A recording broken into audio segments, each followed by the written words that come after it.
Alright, so we're going to practice writing out multi-step inequalities. And those are just inequalities that take more than one step to solve. So the word problems will have um, some different pieces of information that we have to put together. So I'm starting with kind of a complicated and silly example, and then we'll do some more abstract and hopefully easier ones. Okay, so up here, 2/3 of my neighbors have spaceships in their yards, and tomorrow 10 spaceships are blasting off for Mars. If I know that there will be fewer than 3 spaceships left in my neighborhood after these leave for Mars, how many neighbors do I have? So the question is, how many neighbors do I have? So I want to solve for the number of neighbors, which is, well, let's call that n. Okay, um, 2/3 of my neighbors. So 2/3 times n, 2/3 times the number of neighbors I have spaceships in their yards. Okay, and tomorrow, so 2/3 n is the number of spaceships there are in my neighborhood, right? So 2/3 of my neighbors have spaceships in their yards, so 2/3 of the number of neighbors would be the number of spaceships, right? So tomorrow, 10 spaceships are blasting off for Mars. Um, so the number of spaceships in my neighborhood will go down by 10 because 10 of them are leaving. If I know that there will be fewer than 3 spaceships left, so the number of spaceships we started off with, which is the number of neighbors times 2/3, minus 10 spaceships because they're blasting off, will be fewer than or less than 3. All right? So that's how you'd set that word problem up. Here's the inequality. 2/3 times the number of neighbors I have, which is the number of spaceships there are, minus 10 spaceships because they're leaving, uh, is less than 3.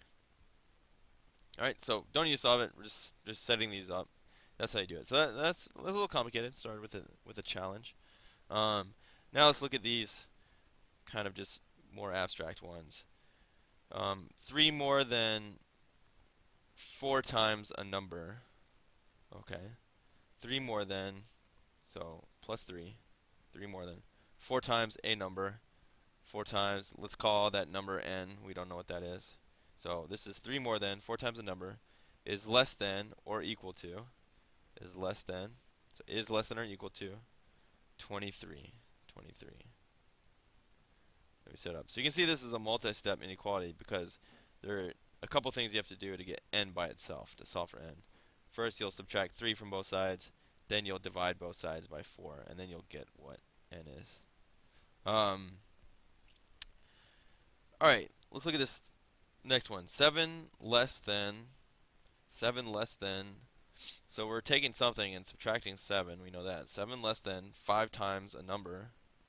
5 times a number. Let's call it x. Mix it up slightly. 5 times a number. So this is 5x minus 7 is 7 less than 5 times a number is at least 15.